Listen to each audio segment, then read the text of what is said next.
Welcome to Get Your Bell Rung, a pro wrestling podcast. Do I have a show for you guys tonight? And before I introduce my guest, I want you guys to notice I am wearing the shirt for Bob Cook.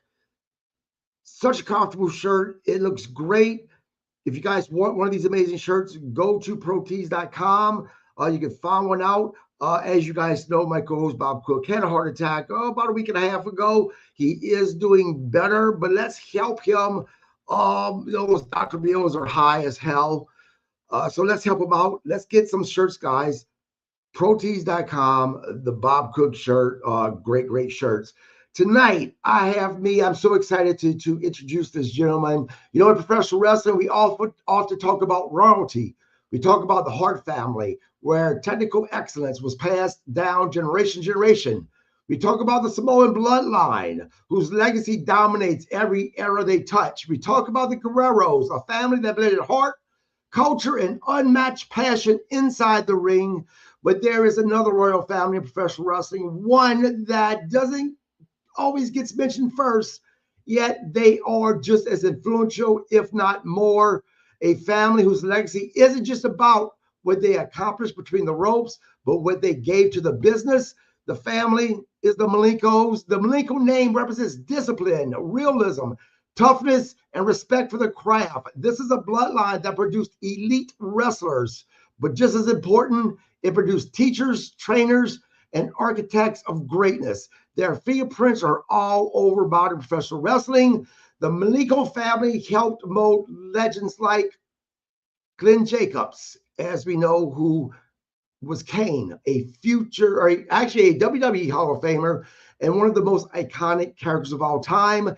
They helped shape stars like Mark Mero, whose athleticism and charisma made him a standout across WCW and, of course, WWE.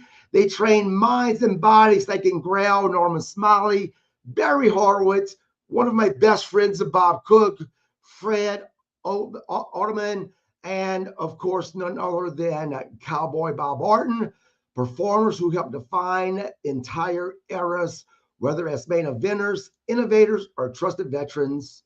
And through the Malenko system, its philosophy, its standards, its demand for excellence, you can trace a direct line to some of the greatest technical wrestling of all times. They influence runs through names like Dean Malenko, Eddie Guerrero, Chris Benoit, and Perry Saturn, men who changed wrestling and what it looked like in WCW and WWE and raised the bar for generations that followed. Tonight, we are joined by a man who did just live that legacy. He helped build it as well, a wrestler, a trainer, a keeper of one of most important bloodlines in professional wrestling. Ladies and gentlemen, this is Joe Malenko. How are you? Well, I need you as my hype man. If you would just kind of follow me around. Actually, I'll follow you around. You just stay in front of me and you just say that over and over and over again. And when we get done, I'm going out and I'm buying myself a crown because now I didn't know I was part of royalty, but I think a crown would look. I need something to cover this because I don't have any hair, so I need something to cover this. And I have a Bob Cooker T-shirt that I bought and I've worn it a number of times, but then I had to go to the dermatologist because it caused severe rash and itching and a whole bunch of other stuff. But the lawsuit should be filed anytime soon, and Bob will eventually pay me back. Yeah, Joe, I first met you in Las Vegas at the Cauliflower Alley Club, and I had such fun talking to you. So it is a privilege and an honor to have you on the show. And you do indeed come from wrestling royalist. I mean, your dad, it was such a legend in the business. He was one of the best heels ever in the business. When it came to performing and who your dad was do you feel like there was extra pressure on you to elevate your performance in between the ropes? I mean, I never really felt pressure. I don't know if my brother ever felt pressured to be anything more than he could be or I could be. You took what your dad gave you in the circumstances that we were around. Our dad gave us the business. He gave us the rest of the business. The great thing about my dad was he made a lot of things. So he gave us a lot of opportunities. He made a lot of things available to us, but he never pushed. He never dogged us. He wasn't one of those guys like, yeah, I'm giving you this, you need to do this, you need to do that. And he just said, if you want this, I'll make it available. I'll make a phone call. I'll do this, but it's up to you. And I just want you to do well. So he was really good that way. That was an easy thing for a young man coming up, and my brother as well. He gave us opportunities. He gave us the connections, and obviously his name alone opened doors. But frankly, we had to keep them open. I mean, if we would have stepped in and we would have sucked, they would have closed the doors and sent us on our way and called our dads and called our dad and said, hey, you really just need to keep them in the house. Right. Now Boris was a very, as a heel, he was fierce, he was old school. Who was he as a father? And is there one thing that he taught you more than anything else that you hold on to this day, not just as a professional wrestler, but as a man? Oh yeah, God. Well, yeah, obviously a couple things. I mean, you're talking about you're talking about a dad who had influence, as most dads do. If they're good father, they have a positive influence over a long period of time. So there were a lot of things that came at me from him that I still carry on to this day. One thing he told me was early on he said you'll be lucky if you have a couple good friends, and I always thought to myself, a couple good friends, come on, I got all these buddies out there, I got all these friends. And as I've grown older, it's that typical thing. You think your parents are idiots when you're a kid, and then the older you get, the smarter they got because you realize they were really smart to begin with. And I've learned that my dad was right. You have a lot of acquaintances in this world, and you have a lot of people who will call you their buddies and their friends, but the reality is you'll be very lucky if you have a couple guys that are, the ride and die kind of guys. A buddy of mine once said he had a guy talking about friendship one time. He was past mayor of Tampa, and he had a guy talk to him about friendship one time. And he said, "Here's the thing." He goes, "You have a lot of people that'll swim with you, but how many people will drown with you?" Mm.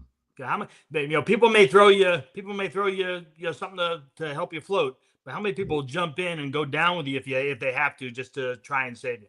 And the reality is maybe one or two good people in your lifetime if you're lucky. So that was something that really hit home early on, but has kind of been reinforced over and over again in my life.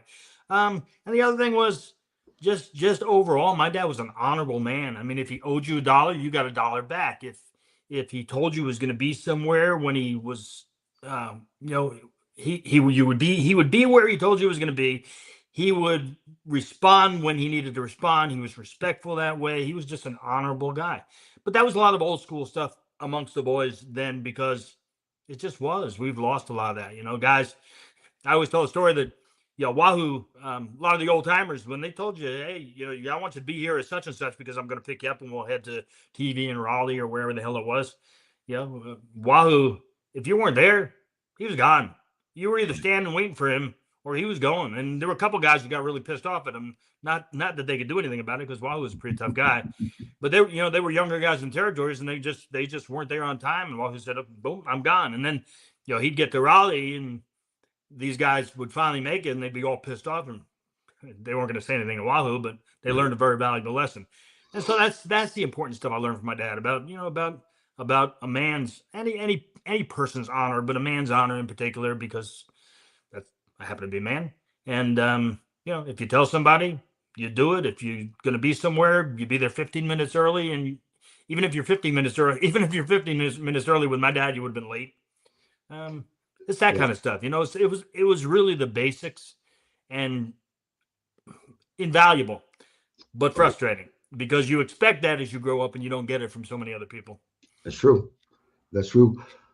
You and I think the alcohol disappeared. That's awesome. So Hey. Yeah, that's awesome. You and your brother seem to be pretty close. Now, this is when we talk about technical wrestling, the name Bret Hart always comes up as being the best, and a lot of people think it is.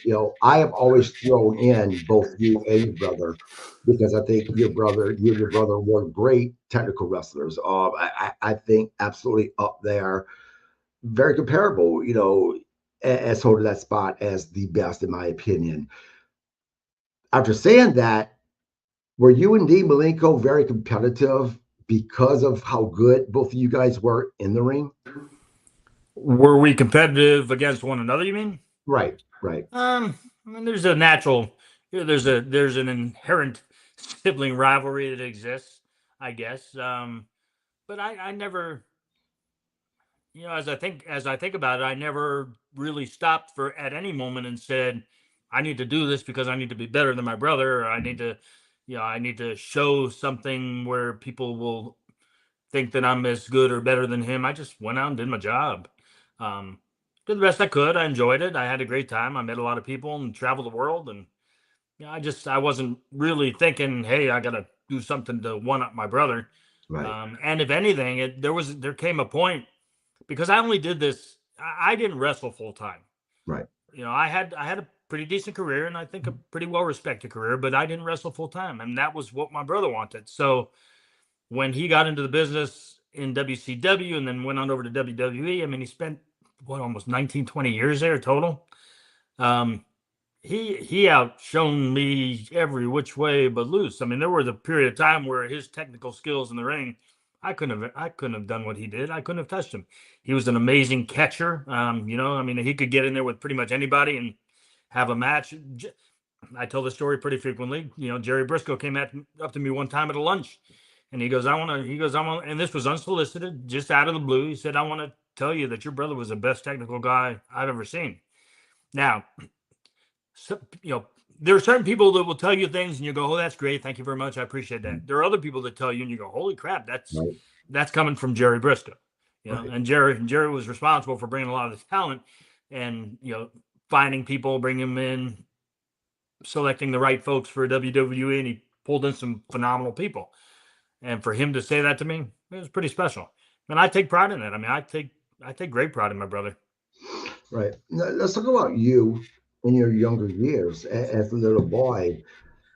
Do you feel like I know you said that your dad didn't force you guys to get into professional wrestling or anything like that. It was a choice. But as a kid, we all seek out our dad's approval. We want them to be proud of us. As a kid, did you know that this is you want to get into the business, or did this come on later in life as you got older? I just kind of fell into the business. You're just born into it. When you are born into it, you are born into it. I mean, everything revolves around professional wrestling. All my dad's friends were pro wrestlers. We traveled on the road. We were, in multiple territories around the country. It was all pro wrestling. So how could you not have it as part of your life? Right, But I mean, I just did a lot of stuff. And part of the reason I did a lot of stuff was, of course, I was looking for my dad's approval. I was looking to be, we all do that, right? I mean, for your dad to love you is one thing, for your dad to yeah, really be proud of you and approve of you. And he wasn't around a lot because he was on the road a lot. So it forced me to even be more forceful about doing things to seek his approval.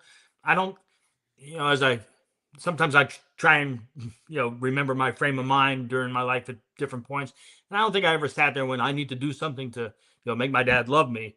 But underlying was always, I want to do things to make them proud. I want to do things to help them understand that what they gave me, which was a lot, in private schools and education, and the availability to to train with Carl Gotch, for example, when I had that opportunity. That was my dad. I wanted to make sure I took great advantage of that, and I made them proud of. And I'm no different than any other kid. right. You said you didn't want to do this full time like Dean did. Was it what exactly was it that you wanted to do as well along with your professional wrestling career? Was it the teaching aspect of it that you enjoyed more, or was there something else that you also wanted to do besides the professional wrestling? Well, I mean, I again, it's opportunities that have presented themselves to me, and I just took advantage of them. I mean, it was. Yeah, I ended up. I did pretty well in school. I went to Jesuit high school here in Tampa, which was a pretty good college prep, and ended up in. I thought I was going to become a doctor. I was pre med honor society, the whole 9 yards, and I just kind of ended up in pharmacy school, and then I went through pharmacy school, and then I, did some stuff there, and I was always kind of wrestling on the side, either in Japan or here in the States, and for various organizations. But I went to pharmacy school, and then when I got out of pharmacy school, I ended up starting my own business, and then I sold that business. I started another business. I've I got involved in the movie business a little bit. I did a I helped. I was an executive producer, which means you put some money in and you have a play in the production of a movie. I did a Will Ferrell film. I did a documentary that was on Showtime called Thespians the movie. I was a real estate developer. Gotten got to do some pretty decent things before the crash. I was my last project was with Trump. Mhm. Fell apart, but it was with Trump. So I've been all I was a deputy with Hillsborough County. Um, I was a Wow. professional musician. I was a cancer researcher, and I don't say that stuff to go look at me. Right. I was all over the place, and part of that was just I had opportunities to do all this stuff, and I figured I could make 26 hours out of a 24-hour day, and I just did everything, and I worked wrestling into that. Um, and I think I did a lot of that stuff because of course, I want to make my mom and dad proud of me to show them that, hey, you raised somebody who was going to do something special in his life, whatever that is. Right. Now, out of all those things that you did, was there one thing that you were much more passionate about over the other things that you've done? Because I mean, those are a lot of accomplishments. Well, I mean, there at various times I loved different things, but I look back and probably the greatest thing I ever did was I taught school. I went back to Jesuit high school in 78, 79. I taught introductory physical science and sophomore bio, tutored in math and sciences. And I mean, that was the greatest job I ever had, but we were starving, I was a newly married guy with a young daughter and trying to make ends meet back then. And yeah, it was just too tough. So ended up moving on, did a whole bunch of other stuff from there on out, and eventually got into pharmacy, and then got into a number of businesses. Right. Now, obviously, being who your family was professional wrestling, you understood the sacrifice that it takes to be a professional wrestler, all the traveling, the missing of so much. Would it be a fair statement to say that one of the reasons you didn't want to get into professional wrestling full time like your family was because of those sacrifices? I mean, I don't think that was a driving. I don't think that was a driving force for me. It really was. I didn't see a. I didn't necessarily see a path forward as a full time gig for me. My brother really didn't have it come his way until he was in his early 30s, I think. So I wasn't so keen on waiting until something opened up. And remember when we were kind of starting out, it was a big man's game. Mhm. They weren't. Right. I mean, right now I'm 5'7 3/4" on a good day. If I'm wearing stilettos, I do have good legs still. But yeah, it was a big man's game. I knew I wasn't going to go anywhere significant in the business back then. Now, eventually, it opened up, and the smaller guys, and not Right. necessarily little teeny tiny. We weren't midgets. Right. If that word's inappropriate, sorry about that. Mhm. We were just smaller guys, and then eventually the cruiserweight divisions opened up, and the number of people that came in that were smaller guys, smaller meaning not 6'8", Right. 300 pounds. Right. And they were just stellar athletes and phenomenal stars with athleticism beyond what was present in the business at that point. It opened doors up, but by that point I was already doing so many other things. I figured, hey, I'll get to do all these things that I'm doing. I'll have fun with them. I'll make a living. I'll do what I do, and then in the same breath, I'll be able to wrestle some. And I was able to do that. And I just focused in on Japan. I did some stuff here, but I focused in on Japan because for me, Japan was my place. Mhm. Um, I enjoyed it there. I always knew that I was going to be taken care of. People were honorable. I was wrestling. I mean, I was going against all the guys that you would see here in the States. I mean, I was blessed to wrestle a lot of top tier talent, Right. without having to be in WWE or WCW because they all came over there. Right. Talk about Japan. The style of Japan is so different. From what people I've interviewed has always told me, Japan is they're hard of hearing, and the fans are so much different as well. Was it that style of wrestling that you preferred over the United States? I guess, yeah. I mean, partly, but it was more that I just appreciated the honor and the respect that you had when you went to Japan. Because what you never had is disrespect from the fans over there. You never had anybody coming up to you, that shit's fake, isn't it? You didn't have that. You didn't have to worry about that. They were very honorable to you as fans. I mean, they'd come up to you on the streets. They didn't give you a hard time. Oh, please, please, one picture, please, one, sign, please. I mean, they're a very appreciative fan base, very appreciative audience, very respectful, and the pace of the matches tended to be a little quicker, and you were just in there with so many talented people, and you had all the gaijins coming over from the States, so you had a caliber of opponents there that was it was the caliber was phenomenal. You made good money. You always got every dollar you were promised, and people treated you well.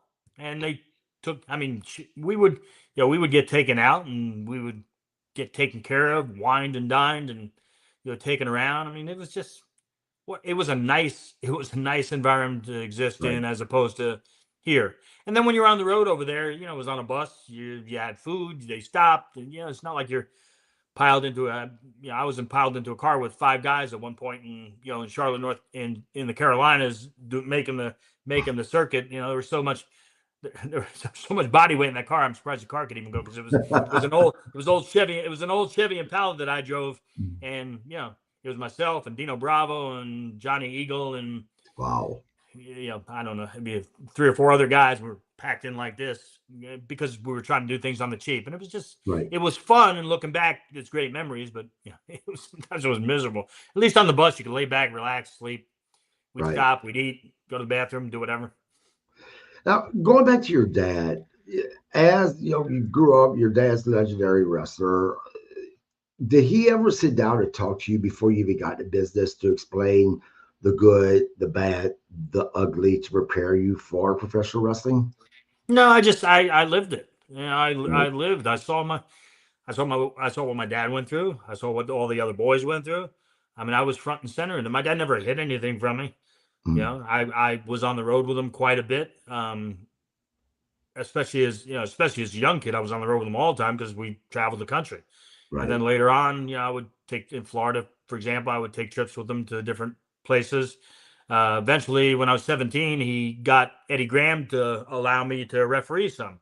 So in 1973, at 17 years of age, I was refereeing, Dusty and Jack Wow. Briscoe, Jerry Briscoe, and I was an NWA referee back in '73 that Eddie allowed me to do, even though Eddie and my dad were at odds, both in the ring and out of the ring. But Eddie was really nice to me, and he gave me a spot to referee some, and so I was in it. I was front and center in it. My dad just the world was open to me to see what was what, with the way the boys were, and the way they acted, how they handled themselves, how they traveled, what they did. I saw it all, and I realized, look, I wasn't an idiot. I realized early on it was a rough life, especially the territory life was a rough life, because man, you were on the road constantly, and it wasn't a life conducive to relationships. It wasn't a life conducive to marriage. It wasn't a life conducive to having a family. Right. Being a professional wrestler is very much a rock star lifestyle. Were you able to keep yourself away from out of those demons that can come with being a professional wrestler? Um, I mean, I don't think you stay fully away from them. I mean, I think you get sucked into different things, and the best that you can do is you kind of make your way through stuff. You experience some things, and you grow, and you shift and change, and eventually you figure out who the hell you are somewhere down the road. But yeah, I mean, even look, yeah, I've been in, just being involved in the business for so long and being around you. You're gonna see stuff and do stuff. Yeah, prime example. I was telling somebody this the other day. I never did. I wasn't a drug guy. I just didn't do Mhm. drugs. Um, that wasn't me. But more than most around me were pretty big pretty big druggies. And there was one time I was introduced to GHB. So it was Steve Williams. It was Steve Williams and Terry Gordy, and they're in their room, and they had some GHB, and it was kind of just brand spanking new, and they say, hey, you ought to try this. Well, I woke up the next morning in a bathtub. That's all I remember. I'm like, okay, I'm not doing that again. You know? Yeah, GHB Yeah. is bad stuff, man. I'm not a drug guy either, never have been, but I've been drugged working in the business I worked in. You piss people off and they see you enough night and you take your eye off your drink. And same thing, I woke up, couldn't remember crap whatsoever. Was that besides your father? Was there a particular person that you really looked up to in professional wrestling who influenced you? Oh, man, so many, you know? Again, you're talking to a guy, so you're not talking to a guy who got into the business and's been in the business for 20, 30 years. You're talking about a guy who's me, Right. 69 years old, and I've been in the business for 69 years. So I was in the dressing room in the old Madison Square Garden when I was a little kid with Bruno Sammartino and Bobo Brazil and Wahoo McDaniels. I mean, Wahoo was I thought the world of him. You know Mhm. what a talented, fiery, intense guy he was in the ring. What an amazing athlete he was across the board, both in the NFL and in wrestling. Bruno Sammartino, he was. I mean, people lose sight of the full breadth and depth of professional wrestling over the years. Yep. And so we have these guys who tend to think, well, it got big when I was in it. It got big. No, it's been my dad and Wahoo sold out like I don't remember if it's the Astrodome or I mean they sold out places in Texas that matches WrestleMania, or at least some of the smaller WrestleManias, not the 80 some odd thousand or whatever or 100,000, but Mhm. it's been big for a long time, and there's been Oh, yeah. stars for a long time. And Bruno Sammartino was a god in New York back in his day.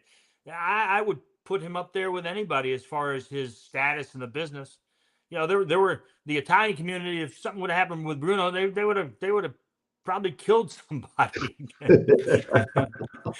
you know, I just Bruno and Wahoo and my dad's one of my dad's maybe my dad's best friend. Not maybe. It was my dad's best friend, Jacob Groby, Hans Mortier, Yeah. Lord Charles Montague. He went by many Wow. names, and just a man's man all day, every day. My dad, besides being just great friends with him, my dad was so enamored with the fact that he was such a worldly guy. Spoke multiple languages, just knew everything and anything. Just a great guy, and he was an awesome friend to my father. And so Eduardo Perez, another guy, he was I hate the term jobber and I hate the term enhancement talent. He was one of the boys who happened to be responsible for bringing a lot of the guys around here in Right. Florida. And he was just Eduardo Perez was the nicest man you could ever want to meet. And he was a talent in bringing people along and helping them to bigger and better things, because that's not where he was going to go, but he was going to be that stepping stone to them getting there. Here in Florida. I could, and the list goes on. There's just Right. so many of them. Right. Who are some of your favorite? And I'm sure there's all these questions must be difficult because, as you said, I mean, you've been in business all of your life, right? But talk to me about some of your favorite opponents in the ring and why you like working with them. So again, you're right. This just it's a big question. Right. Um, my brother and I had a chance to have a tag match, and we had a couple tag matches, but we had one tag match in particular against the British Bulldogs. Wow. I mean, I to can't this remember. day, the funny thing is to this day, no matter what I've done, everybody comes up to me and goes, "That Bulldog match in Japan." I'm like, I can't escape that damn match. But it was a good match. So Dynamite, top of my list, and I caught him towards the not necessarily the tail end, but going towards the tail end of his career where he was already pretty beat up, but he was just really good in the ring. Being in there with Dorian Terry with the Funks, yeah, pretty phenomenal stuff. Being in there with Stan Hansen, yeah, probably the best guy I was ever in the ring with. Guy by the name of Boris Malenko. Yeah, Wow. a singles match against my dad in Tennessee, when we were up in the Knoxville territory. Yeah, And right. I just shut my mouth and I let him tell me what I was doing that night, and we had a good match. Going back to your dad, I lost my father in 2008, and all these years later, with my kids, they'll do something or I'll say something, and the thought will go through my head. I get it now. Something my dad tried to teach me as a kid that I get it now. Since your dad has passed, and regardless if we're talking about professional wrestling or in life, it are there things that you now better understand about your dad that you didn't maybe understand as much when he was alive? Hmm, that's a good question. Nah, not really, because I was a pretty aware kid. I mean, I was aware of a lot of things that were there, both on the professional and personal side of my dad, and my mom and him and us, and where he was at and what he had to deal with on the road. I was pretty aware back then, so it's not like anything. Oh, if anything, some of the stuff that I learned from him rings maybe a little bit truer now that I've gone through stuff of my own, or I've put on some years. But I've always known my dad. I've always known who he was from the time I was a young child. Right. When you look back on your career now, and I'm already expecting that the answer that I'm pretty sure you're going to give. When you look back on your career within professional wrestling, are you at peace, or are there parts of you that wish that you could go back and be more involved in professional wrestling? I'm at peace. Yeah, the only thing I'm not at peace is like the only thing I'm not at peace with is that my body, you get to a place where my body just won't let me do things. So my wrestling days they're done. And they've been done for a few years, but they're really done. I was just training somebody. I was just trying to train a young lady who was just brought to me by a good friend of mine. And I get in the ring and I'm trying to move around. And I'm like, damn it, it's over, And so that's the hard part, coming to that realization that it's done. Um, but looking back, nah, there may be a couple guys that I wish I had worked more against. Mm. I mean, even Terry Funk in his book, I think I'm pretty sure it was in his book where he said, one of his regrets is not going against us more, not having more matches against Shelly, Dean, and I. Right. Um, Right. yeah, so I regret maybe, and there's no not regrets. It would have been nice to have worked against him more. It would have been nice to work against Randy a little bit more, Macho Man. Mm. Um, I worked against Bobby Orton Jr. I would have liked to have worked against him more. I worked against Bob Roop. That would have been nice to work against him. It was really a matter of it would have been nice to work against some of these guys a little bit more than I did because we gelled pretty well in the ring at times. Right. Let's talk about today's product. What do you think, if any, is missing with today's product? So when you ask me, you're just asking Yeah. you're asking one of many guys who would tell you the same thing. Mm. Um, but let me preface it. Whatever I say is just going to be a preference thing. Right. I have a certain preference, good, bad, or indifferent. I mean, my preference is the way it used to be. Where it was a slower, less high flying, less jumpity, flippity kind of stuff, more telling a story, more solid, creating believability. I mean, we've gotten to a point now, you can't talk about the business being real. Right. Real is as it is real as it relates to being in the ring and doing what you do, not real as in not scripted at all. You can't talk about the business being real because people laugh at you if you say no, it's 100% a go. People are like, Mm. no, it's not.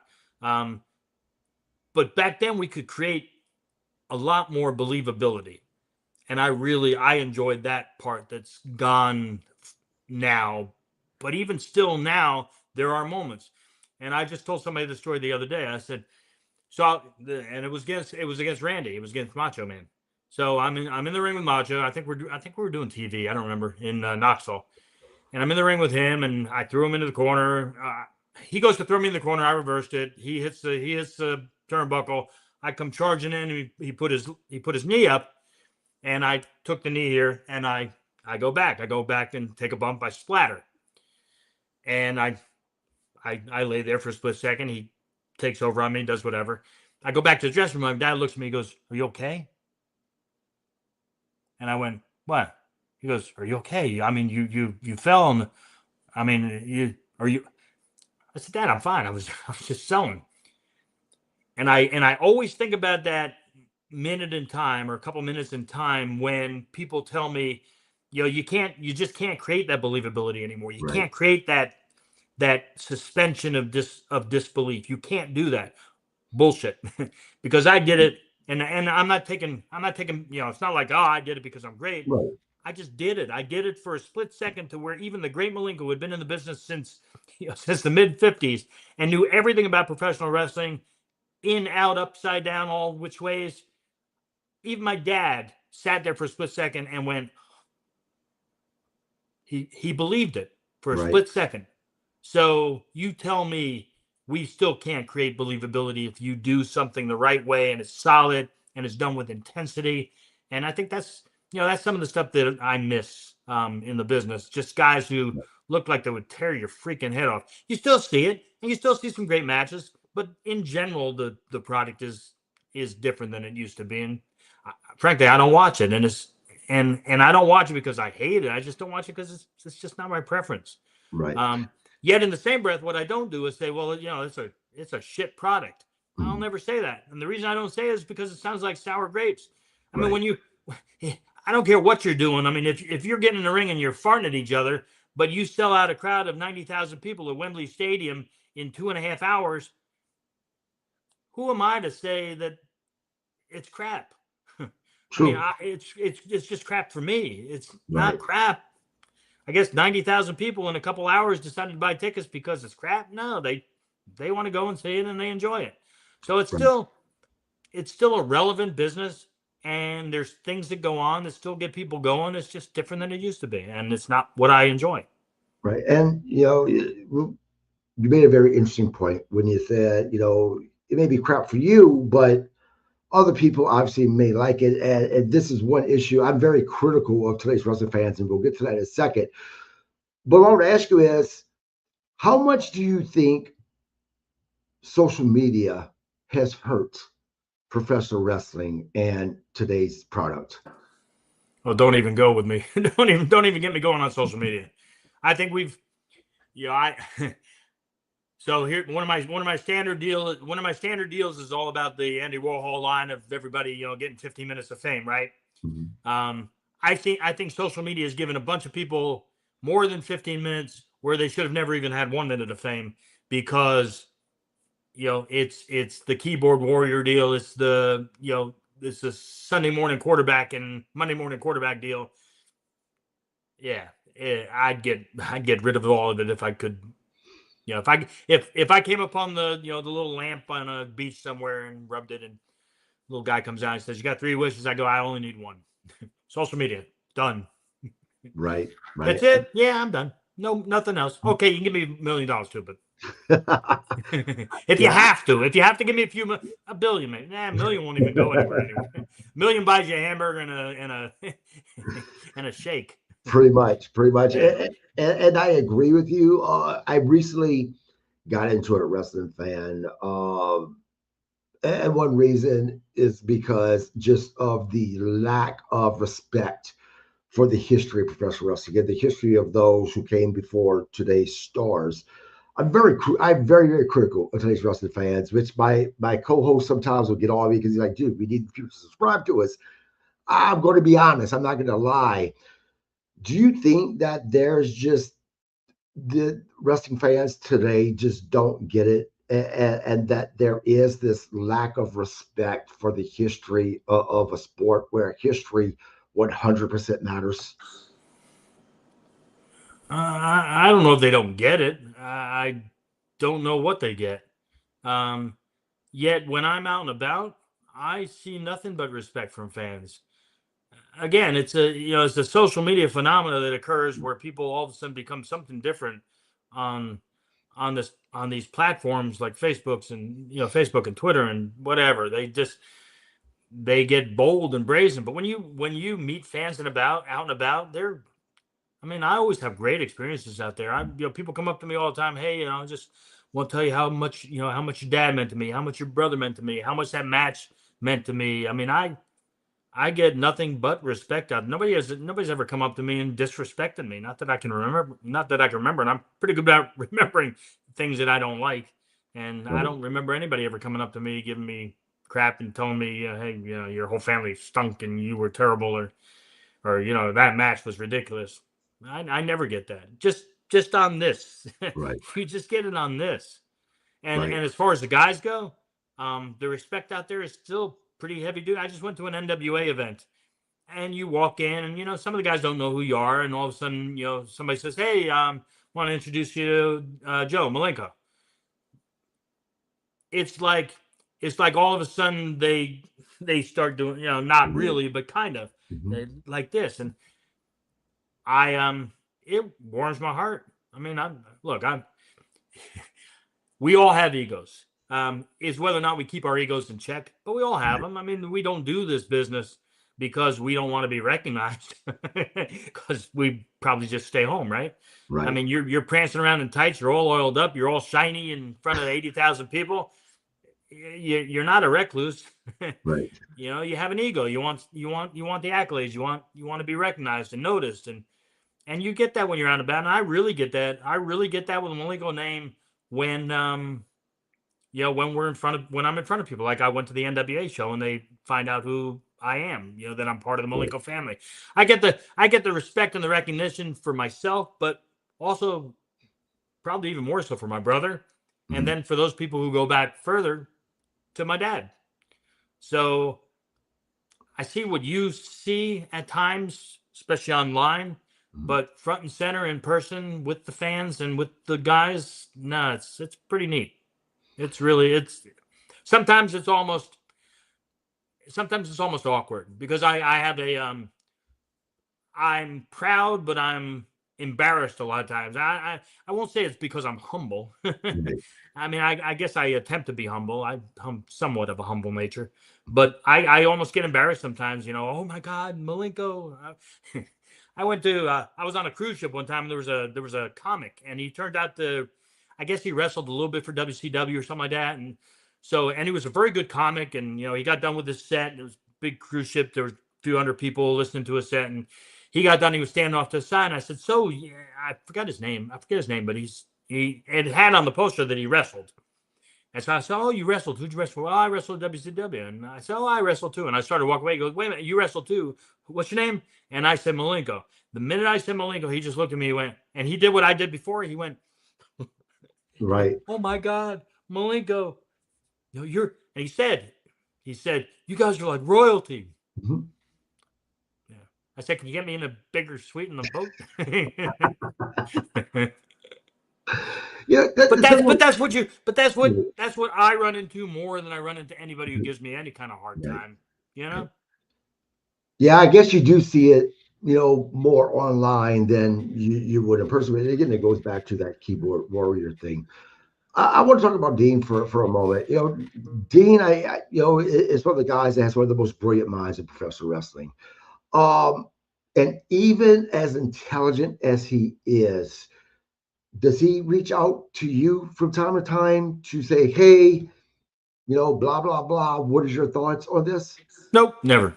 Never. That's not the kind of relationship we have. Right. But he doesn't need to. That's not. He does. He's a far better wrestling mind than me, and he also, for a long time at the WWE, was working for a guy who happened to be maybe the greatest mind in the business ever. That Vince guy. Right. Right.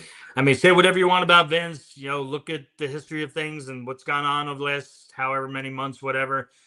You can talk Yeah. whatever you want to talk, say whatever you want to say, but you cannot argue with success, and you Right. can't argue with the kind of success that literally shuts down territories. There were other reasons for territories kind of going by the wayside, but he created an empire Yeah, he's the I was most. sitting. I was sitting one time, and this isn't just to throw names around, but I was sitting one time with Eddie DeBartolo. Eddie DeBartolo Yeah. owned the, owned the 49ers. Yep. His daughter was a next door neighbor, and he lived in the same community.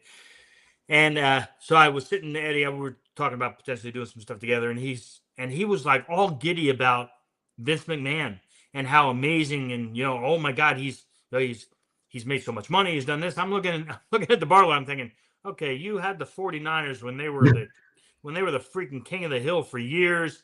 Um, you've been Simon DeBartolo properties, mall owners all around. I mean, he had so much going for him, and yet he was looking at Vince as being this almost godlike, Right. entrepreneur slash business guy, and Yeah. yes, Vince was, and whether or not he still is, but he was. Right. No, absolutely. This is, people can't argue it. The proof is in the pudding. He is Yeah. the most successful promoter in professional wrestling history. on a, on a He, large on a large scale. right. On a large scale, Right. as far as successful and one of the best promoters, there's been a lot of good promoters, but they never had the stage. They didn't create the stage, and that's really what Vince did. He didn't just have a bigger stage. He created the bigger stage, a Would it be national. better? Would it be better to describe him as one of the most successful, except promoter, businessmen Oh yeah, in one business? hundred percent. Right. 100%. He took, I mean, to be able to take something that your dad gives you, and at some level that your dad gives you, that's a decent promotion in the, in the Northeast, and then take that and move it to where you've literally just taken over the whole world of wrestling nationally and eventually internationally. What a hell of a businessman. Forget being a wrestling promoter. Just what a hell of a businessman to take something and create this mega effort from it. Right. Who is Joe Malenko? And I know that's not your real name, and I Yeah, you can mention your real name. I respect. I mean, I don't know if a lot of guys don't like me saying what their actual name is. and I So am. My name is Jody Simon. My dad right. was Larry Simon. My brother's name is Okay. Dean Simon. He goes by the name of Dean Right. Simon. So our last Right. name is Simon. We're Jews from New Jersey, and my dad got into the business in the mid '50s, and it went on from there. But going back to me, Yeah. I am who I am. Right. Joe Malenko is a character. Is a character I Well, play. and that brings me to my question. What I was trying to get to was how much of Joe is Jody? It's one and the same. No, I'm not different. I'm not different anywhere. Hmm. You get what you get. The name may change, but it's a flower. A rose by any other name, right? It's still a Right. rose. Yeah, Right. yeah. Well, then that leads me to my next question. Yes, we know, you absolutely come from um, a family that's absolutely professional wrestling royalty. But there's also Jody the man. Who is Jody the man? Phew. Um, that's a big question. You got 2 hours? Yeah, go ahead, man. I'm a guy on a path to discovery for most of my life, and I'm still discovering who I am. I'm I've learned that I've learned through my relationship with God that I'm a failed man, that I've got a lot of work to that I there was a lot of work that I needed to do. There's a lot of work that I'm doing now, and there's a lot of work that I continue to need to do to get closer to my God. My faith is very strong to me, and my belief in Christ, and my relationship with God, and my relationship with a lot of the guys who are in this business, who have introduced me to their faith. Um, I'm I'm a work in progress until the day I drop dead, and I just try and be a little bit better each day, and try and handle things in the way that a man is. And when I mean a man, I don't mean a it's not a gender thing.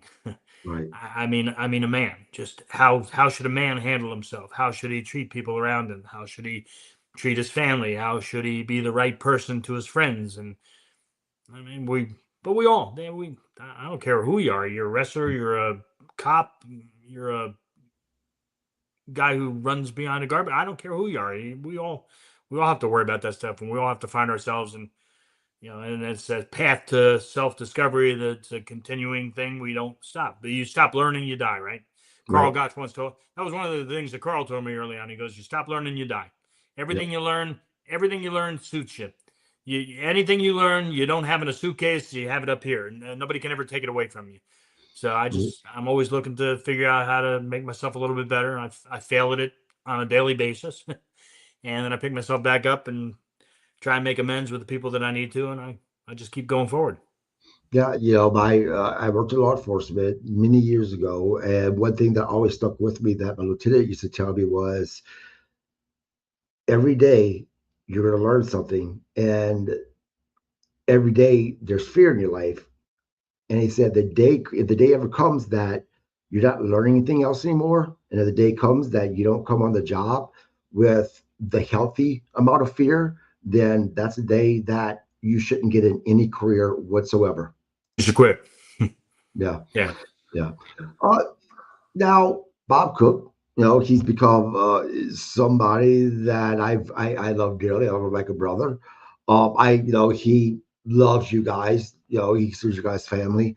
I know that there has to be a Bob Cook story somewhere in your mind that you can share.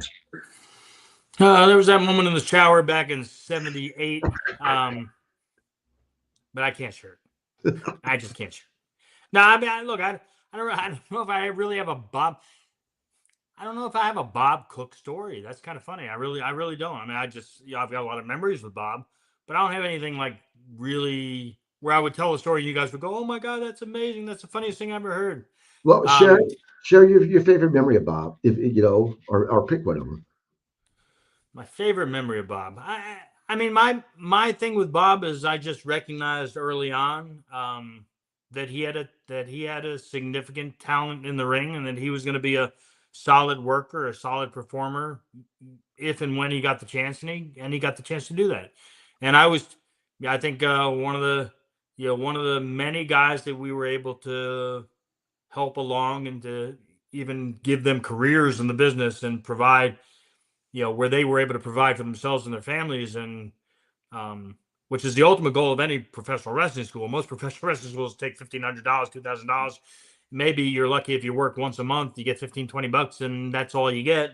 And if you're happy with that, that's great.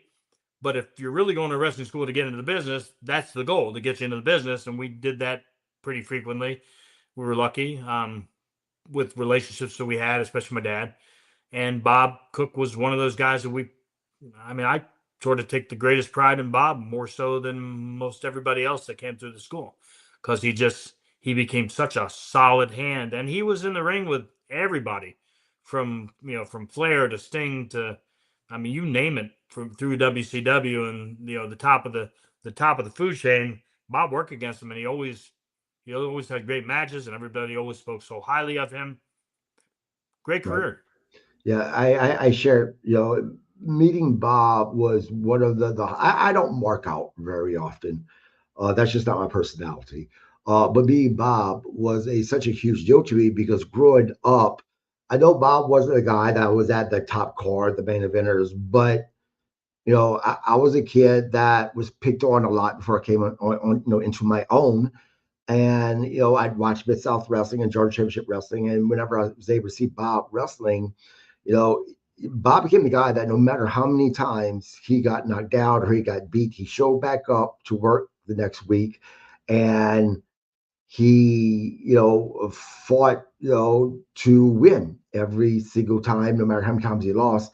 And that's what Bob kind of represented for myself as a child. Now, the next question, as we're wrapping this up, is going to be basically the same question. Your favorite memories of, I would like one of your dad, of Dean, and your favorite memory, just something in the business. It doesn't matter what it is. It may not be a person, maybe a thing, but something that is very puts a smile on your face whenever you think about it. Man, you're asking some tough ones because I've got to search the annals of my mind. Um, and my mind is one big anal. Annals, yeah, annals of my mind. That's right. Do have some annals up there. Um, best memory of my dad. Man, that's a tough one. Yeah, I think there's a picture that sort of defines my relationship with my dad. That's one of my greatest pictorial, pictorial memories, Mhm. and that's so I'm probably in my later teens, and I wasn't feeling well, and I'm sitting on a couch. I'm laying on a couch actually. I'm laid out on a couch. I'm not feeling well, and my dad had taken a chair and he pulled it up to the couch, and he reaches over and he just takes my hand and he holds my hand. I start crying. And he holds my hand and he just sits there looking at me and he's holding my hand. I've got a picture of that. Wow. And that's who my dad was. My dad was a very, my dad was a very affectionate guy. But that's one of my greatest memories because I've got a picture of it. And it just reminds me of how he was easy with affection. My dad could hug and kiss me like it, it was just part of his deal. Yeah, he used to go in the, yeah, so my dad, and it's not that he wasn't clean, but Mhm. my dad didn't really take the greatest care of himself with his clothes and stuff like that. So sometimes we would go a couple 3 days, he'd wear the same outfit. But then he'd go and take a shower and he changed his outfit. Well, every time he did that, he used some baby powder. Mhm. So my one of my greatest memories is just my dad always smelled like baby powder when he would go clean up, and I just, and then he would say, I would have to smell him. In Yiddish, they say schmeck. He was schmeck, give him a schmeck. So I would schmeck his neck right there. And I would smell the powder, and now I smell baby powder. And it reminds me of my dad and how affectionate and warm and loving he was. I walked into a pharmacy one time. Well, I was a pharmacist actually. I wasn't walking in. My dad walked in, and the other pharmacist, who was one of the other owners besides myself, was there. And my dad comes in. I walk forward, and my dad gives me a hug and a kiss. And my dad and I talked a little bit. Then he gave me another hug and a kiss and left. And so I come up and I'm talking to the pharmacist, and the pharmacist's like, "Oh my gosh!" I'm like, "What? What?" He goes, "Man, your dad hugged and kissed you." And I said, "Yeah." He goes, "My dad never hugged me, never kissed me. His dad never told him that he loved him." And I thought, that's pretty freaking sad. Thank God I had that. So that's those are the greatest memories of my dad. Where I would go up to the Carolinas and I'd go to referee, and I'd go up there and he was already up there, and I'd come into the dress room and he'd be in the dress room and he'd stand up and give me a hug, give me a big hug and a kiss. Sometimes the guys would look like, huh? But yeah, he he he was easy with that. So that's greatest memory of him. Greatest memory of Bob Cook. Was it who? What else was it? Was it greatest Uh, memory of Bob Cook? of your brother Dean, and before you start Oh, that, real Dean. quick, yep, but real quick. Speaking of Bob, he says, "Hello, gentlemen. Sorry I didn't join you guys tonight. It's just been one of those days, Bob. As I told Joe, it's fine. You went through what you went through medically. Taking care of yourself is the most important thing." Oh shit. Yeah, Bob. Just take care of yourself. Stop with the Mountain Dew. 100%. That ain't gonna happen. He loves Mountain Dew. Mountain Dew should sponsor him. Yep. Yeah. Yep. And then greatest memory of my brother. Probably, probably when we were little kids, he used to annoy the living shit out of me. He would just poke the bear constantly, and he would, because we were on the road, and and him and I would be in the back seat, and he would just constantly be on me, and then, then I would say something, and my mom and dad would yell at me because he knew that he would get me going, and then I would say something, and I would piss my mom and dad off, and then they would yell at me. So finally one day we're in Charlotte, North Carolina. My dad was wrestling the Charlotte territory at the time. This was 67, I think it was, maybe 67, which would have made my brother like 7 years old. And my brother was doing something. My dad finally saw it, and my dad knew that he was an instigator. So my dad finally looked at me and he goes, he gave me the go ahead to beat the crap out of my brother. That's one of my favorite memories of my brother is chasing him around the apartment, wanting to beat the crap out of him because my dad gave me the, you got it, go get him. Yep. And then it was, your favorite memory, within professional wrestling. And by the way, Bob, you just missed it, man. We just talked about you. We got to keep you humble. So if you want to hear us what we said about you, you have to rewatch the podcast. But There go you ahead. go. And my greatest memory in professional wrestling? Mm-hmm. Oh, greatest memory? Well, one of my memories is again the uh, Andre. Andre was a great memory. I didn't know him well. I mean, I met him with Carl because Carl and Andre had a relationship, friendship, and I met. So Andre came to Tampa again, probably mid-60s, maybe later than that. I'm sorry. And Carl was there. So at Fort Homer Hesterly Armory, Carl introduced me to Andre. The first time I ever met him, and I watched my hand disappear in his hand because I was a young man. Right. And then I ran into him now and again, but he was at such a unbelievably different level than me. And he would talk to me. It wasn't unfriendly or anything, but it's not like we were best buds. But we're in Osaka, and I couldn't sleep that night. And I came down. There was a coffee shop in the bottom of the hotel in Osaka, and he was down there. And I acknowledged him. He acknowledged me, but I went to sit down at a table, and he called me over. He's like, "No, come over, Joe." And we talked. I mean, this was probably, I don't know, around midnight or so. I don't remember the exact times, but I got there around midnight. He was there. He calls me over and he starts talking to me. He's telling me about his life and he's telling me about what he had been through. He had a picture of himself, an older picture of himself in the wallet, in his wallet to remind him of what he used to look like. And he was telling me how hard it was to kind of get up and downstairs and do some of the things he was looking to do. And we just talked through life for most of the day until the sun came up that morning.